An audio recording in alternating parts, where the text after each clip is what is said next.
Yes, looking at current affairs for 15th July, the news items picked up from the Hindu newspaper are these 12. We'll look at them in detail.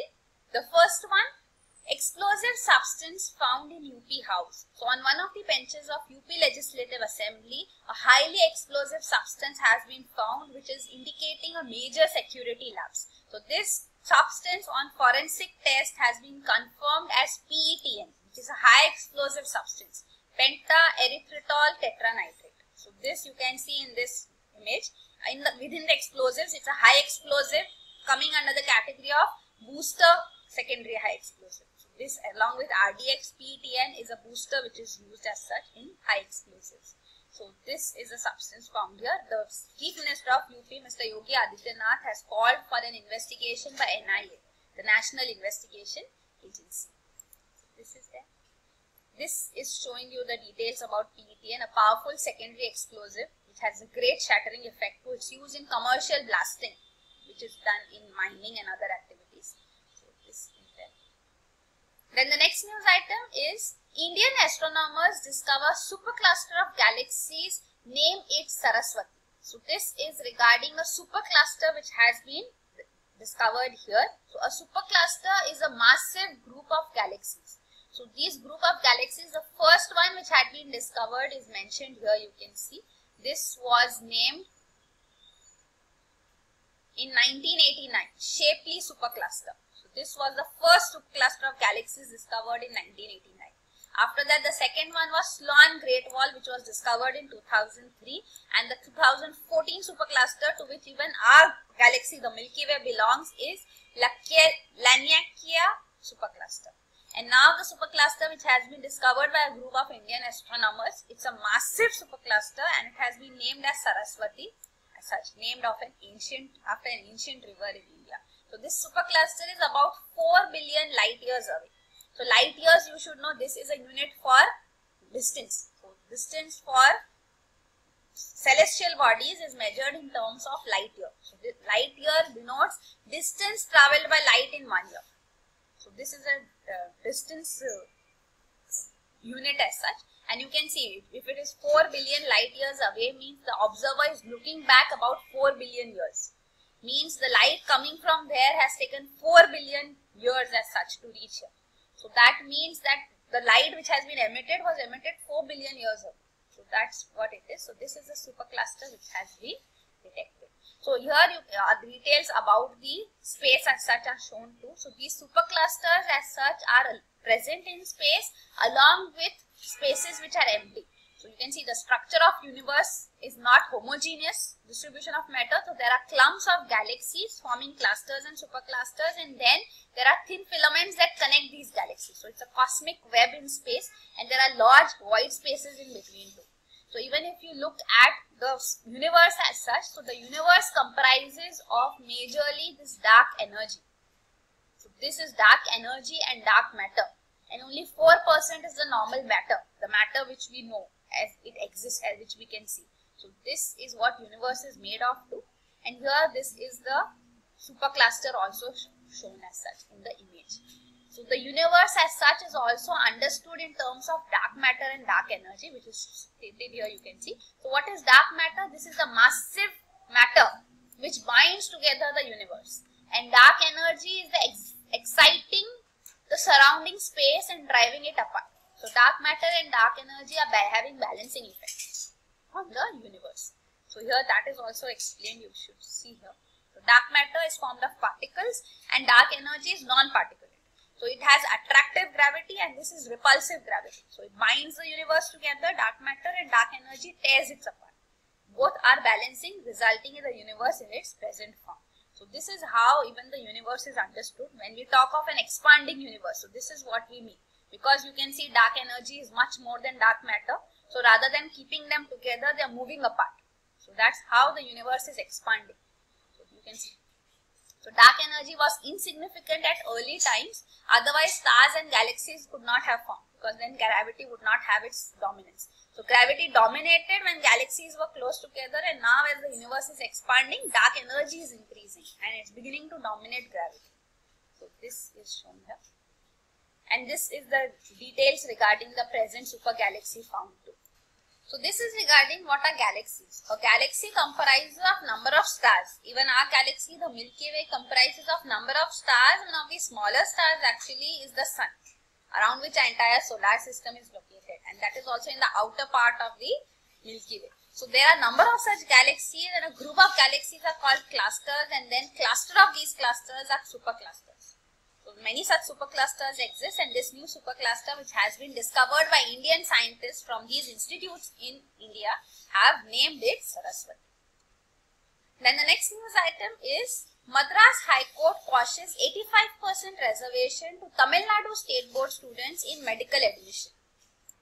So this is regarding NEET actually, National Eligibility Cum Entrance Test. So this is an entrance examination for students throughout India who wish to study in any graduate medical course or postgraduate course.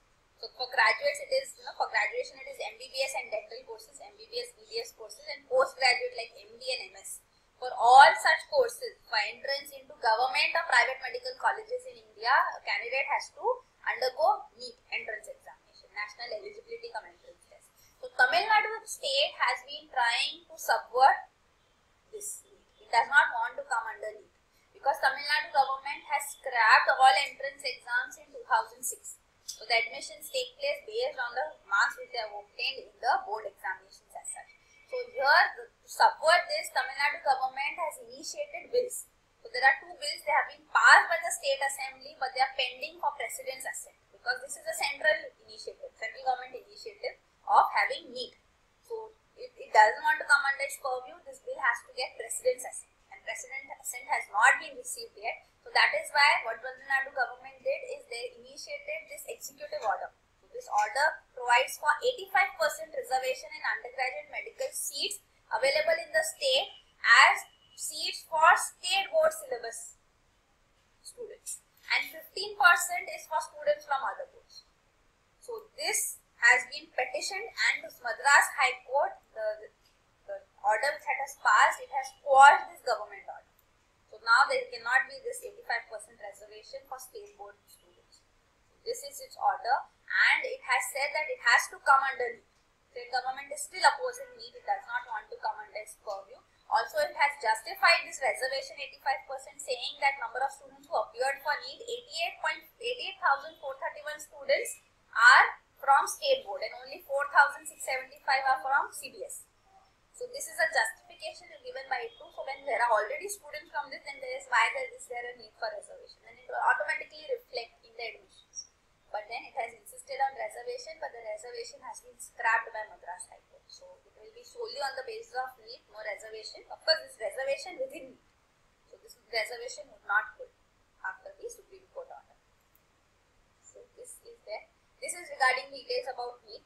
So under NEET, there are 3 institutions which have been set up by separate laws, and they do not come under NEET. So here you can see the details given. AIIMS of New Delhi, even PGIMR, Postgraduate Institute for Medical Education and Research of Chandigarh, and JIPMER. These institutes don't come under NEET scope. This is there. Then the next news item again regarding NEET is Supreme Court refuses to nullify NEET examination. So the NEET exam which was conducted for 2017, it is conducted in various languages. So now the thing was that for different languages there were different papers, which of course does not make any sense. You have to have the same question translated in different languages if the paper has to be multilingual and based on what the candidate chooses. But then there were different papers in different languages, and that is why students have said that some language papers were very difficult. So that is why they have petitioned before the Supreme Court, but the Supreme Court has refused to nullify. What the students are demanding is that this NEET exam should be nullified and a fresh examination should be done. But then the Supreme Court has declined to nullify the NEET exam as such. So this is there. Then the next news item is decide on NRI voting, says Supreme Court. So the Supreme Court has asked the center to decide within 1 week whether what steps will it take to provide NRIs the voting rights. Non-resident Indians. Non-resident Indian is a terminology under Income Tax Act. Means those Indians who are not residing in India for 6 months or more at a stretch. So that is what is used for having the criteria whether the person falls within taxation jurisdiction in the country or abroad. So that is the NRI definition as such. So such NRI, they are still Indians, but they are not residing in the country presently. So for them, they cannot vote, because to vote you have to be present in your constituency. So actually there was this panel which had been established by Election Commission, and in its report in October 2014, it had given this proposal that NRIs should be allowed to use proxy voting, just the way defense personnel are allowed. So even e-ballot facility can be initiated for them. So that's actually it's postal ballot which is used for defense forces. So e-ballot can also be used as such. So this means that they can proxy vote from wherever they are located. They can vote in the election. So now the report also stated that to bring in this change, either the Representation of People's Act should be amended, or it should be the rules made under the Act which should be done. So either the Act requires amendment, or it can only initiate the rules and have this effective. This is what the government has to decide on. So the central government has now been asked by the Supreme Court to expedite on this matter and decide within a week. So this means that one thing is for sure, that NRIs will be allowed to vote through postal or e-ballots in elections now. But how will this be effective? Whether through a law or through rules. So law requires legislation to approve it, and rules require executive initiative. And rules framing is easier. So we'll see what the government stand is. Government is keen on having it done through rules only. So we'll see what steps will be taken. Then the next news item is Malabar drills aim at giving regional security, says Japan. So this is regarding Malabar exercise. We've already discussed this. It is the trilateral exercise amongst USA, India and Japan. So the Japanese ambassador here is again reiterating that this trilateral exercise is strategically very important and is meant to maintain rule of law and maritime security in the region. So we have already said earlier that this exercise is not aimed at China, because China has raised objections and concerns regarding this joint exercise. This is recently conducted along the coast of Chennai. So here this is one thing spoken of. Another aspect in India-Japan relations which you should know about is this Asia-Africa Growth Corridor project. This also we have discussed earlier. So this was a project which was announced by India when the India-Africa Summit took place in Gujarat recently. That time we had discussed this. So this Asia-Africa Growth Corridor project is also a joint collaboration between India and Japan in Africa. So there have been questions raised that this is an initiative to counter China's Belt and Road project, but then the Japanese ambassador has said that this is not aimed at any specific initiative as such. So this is there. And the third thing in India-Japan relations which is spoken of is the Civil Nuclear Agreement. So this Civil Nuclear Agreement between the two countries was signed in 2016 itself. But then the agreement had required approval from the Parliament of Japan, which was delayed, and it was only recently that Diet is the name of Japanese Parliament. The way our Parliament has Lok Sabha, Rajya Sabha. So there are names, like even US Parliament is called Congress, which has two houses. So same way Japan's Parliament is called Diet. So the Diet gave its approval to this Civil Nuclear Agreement with India recently. So now steps will be taken to further take initiatives under it too. So these three initiatives, Malabar exercise, Asia-Africa Growth Corridor project and Civil Nuclear Agreement, are spoken of here. And this is regarding Asia-Africa Growth Corridor projects. There are four major aspects under it. One is enhancing capacity and skills in Africa and Asia, quality infrastructure and institutional connectivity, development and cooperation projects, and people-to-people partnership. So this is that. The details again are shown here regarding the project. It was in May 2017 that we had discussed this, when this vision document for Asia-Africa Growth Corridor was released at African Development Bank meeting in Gujarat. Right? So if you can recollect, this has already been discussed. So this is the Indo-Japanese initiative to develop quality infrastructure in Africa to complement it with digital connectivity, means both road and other infrastructure projects as well as digital connectivity will be emphasized. So this is there, and this is the four components as we just discussed who are listed here, and this is regarding the OBOR or Belt and Road Initiative, One Belt One Road, or which is also called BRI, Belt and Road Initiative of China. So it has two components under it. One is the Silk Road Economic Belt, which is the land route, and the Maritime Silk Road, which is the maritime route. So this is the connectivity project, infrastructure project, which China has initiated and is investing in various countries to build up this connectivity, which will of course facilitate trade and is good for the development of these regions and nations in this region too. But India has declined from participating in this Belt and Road Initiative and has also criticized it as being a huge investment done by China, but these are loans taken by various countries. Specifically, the example of Sri Lanka is there, and even in African nations, that China gives them loans, and these loans are unsustainable. So, though it is helping them with infrastructure, but these loans, if they are unsustainable, then the entire system may collapse. So, there are concerns raised by India on this aspect too, and India is opposing this initiative because one project of this China-Pakistan Economic Corridor project under Belt and Road Initiative passes through POK, Pakistan Occupied Kashmir, and India is objecting to this, that this is a disputed territory and India claims that part to be part of its own nation. So how can this initiative be taken with Pakistan in this disputed territory? So that is why India has opposed and has not participated in the Belt and Road Initiative summit, which was also held as such recently. So this is there. Then the next news item is wholesale price index inflation falls to 0.9% in June.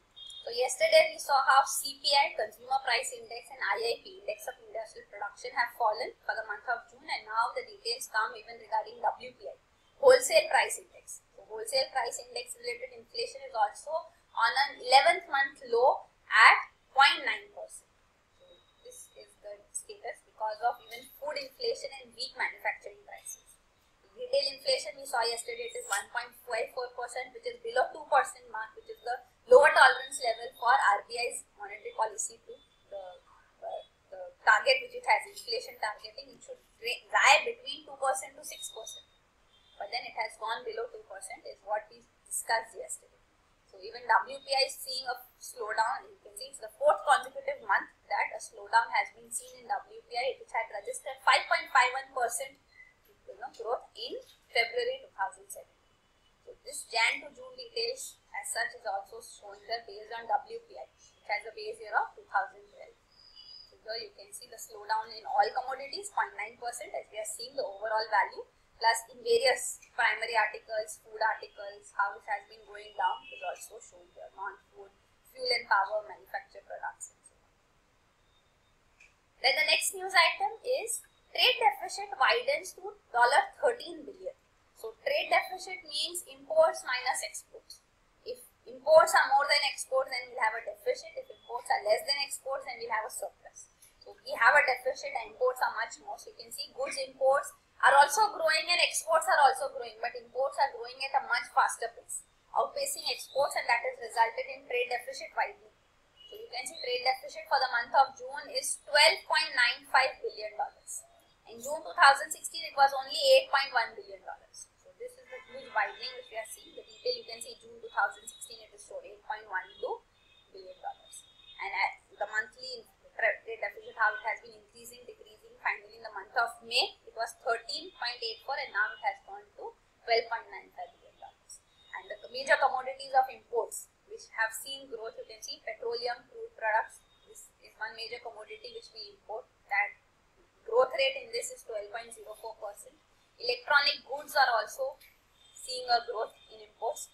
Pearls, precious and semi-precious stones have seen an 86.31% growth, and even machinery and gold. Gold saw a huge leap. You can see 102.99% growth in import of gold has been seen for the month of June, and the trade deficit has widened. Then the next news item is new tax to hurt exporters. So this is regarding GST. So this is FIO, Federation of Indian Export Organizations. It has made a representation before the central government, the finance ministry, that GST, which gives input tax credit, but that credit comes later. So there is a delay in this payment. So if the delay, the rules actually require that if there is a delay of more than 60 days, then interest on this payment will be there, and interest will also be paid. But the exporters are saying that this initiative will actually reduce the liquidity and hurt the exporters. They say that exports competitiveness will come down by 2%. So that is why what they are demanding is that if there is a delay of more than 10 days, then interest should be paid to ensure that the exporters get the liquidity back. This is a suggestion we made, even the government had appointed nodal officers in DGFT, Directorate General of Foreign Trade, and CBEC, Central Board of Excise and Customs, to look into the concerns of exporters with regard to GST. So FIEO is making a representation on this matter only, that they be paid interest if the input tax credit is not refunded within 10 days.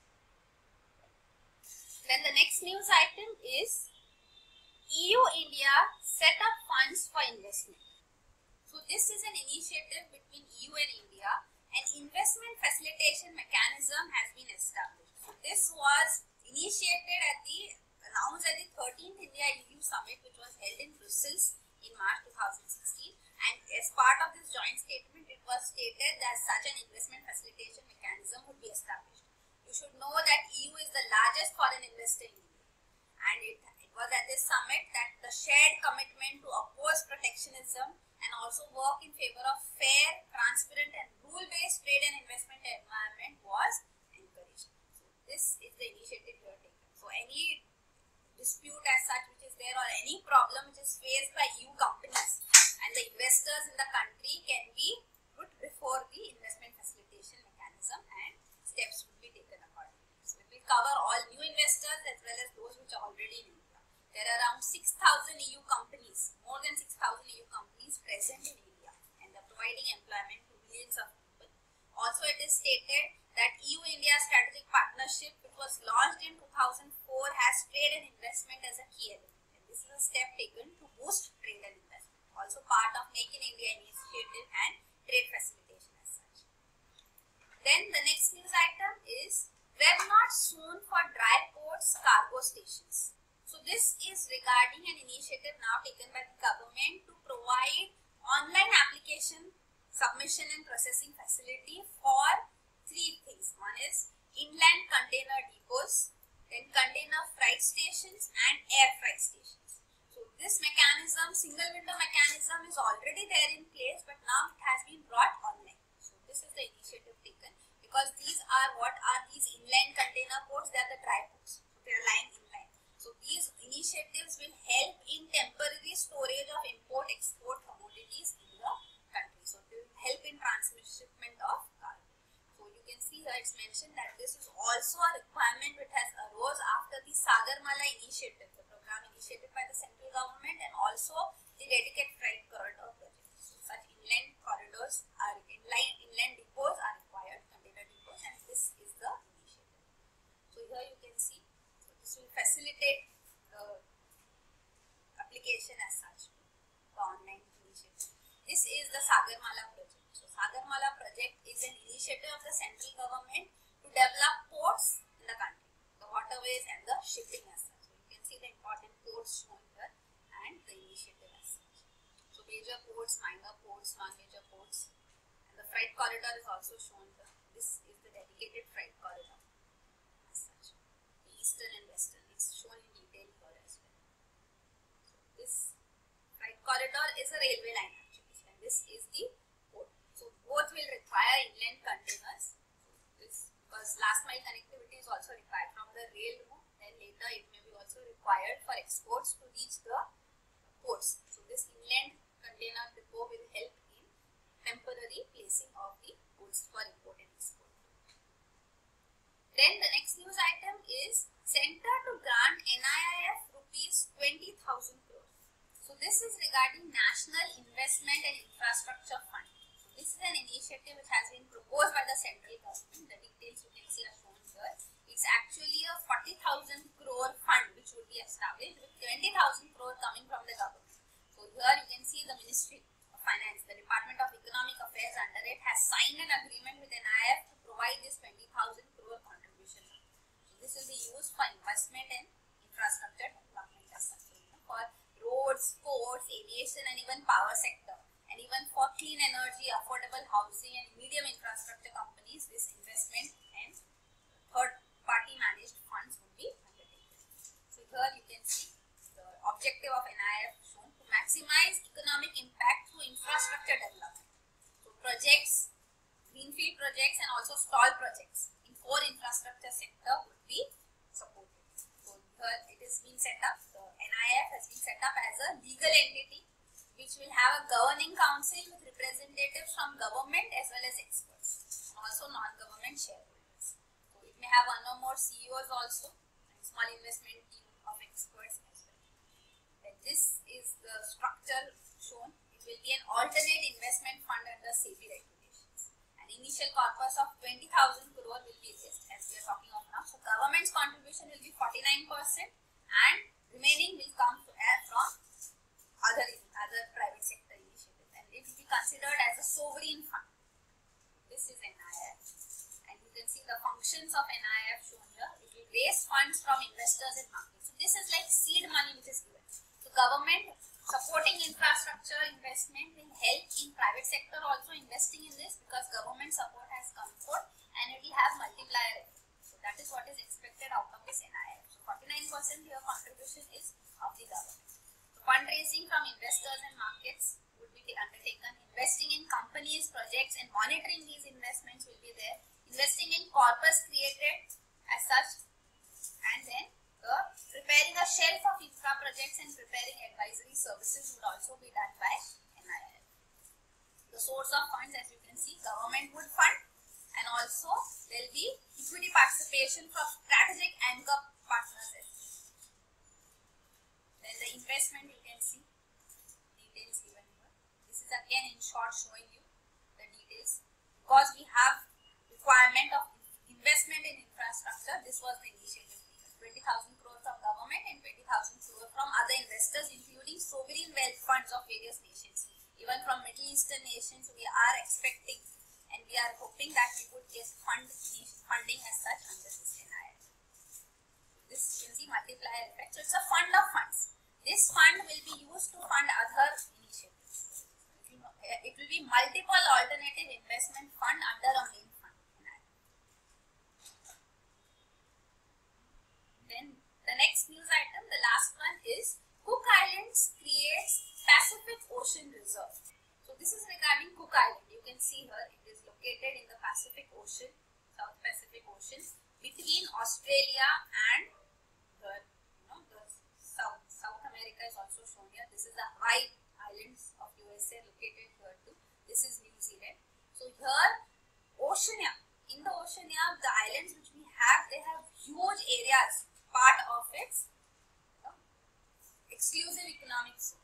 So because it has this huge extent area, that's why it has decided that they will have a marine sanctuary established. And the marine sanctuary which has been proposed by Cook Islands is one of the world's largest marine sanctuaries. One of the world's largest. It will be as big as 3 times the size of France. So it's a small population region, just around 10,000 people who live on the Cook Island. It is comprising of 15 islands, and the combined land mass is only 236 square kilometers, which is barely the size of Washington DC, the capital of USA. And since it has a huge maritime territory, it is initiating this marine sanctuary known as Mare Moana, which will be established here, which will prevent overfishing and pollution in the marine reserve. Each of these islands earlier were ringed with coral reefs, and now they are being destroyed. So steps would be taken. There will be also core no fishing zones established, and fishing and pollution would be controlled. So it does not mean complete ban on commercial fishing and mineral exploration, but there will be restrictions imposed. So here you can see it's a total area of around 3,20,000 square kilometers, which will be declared as a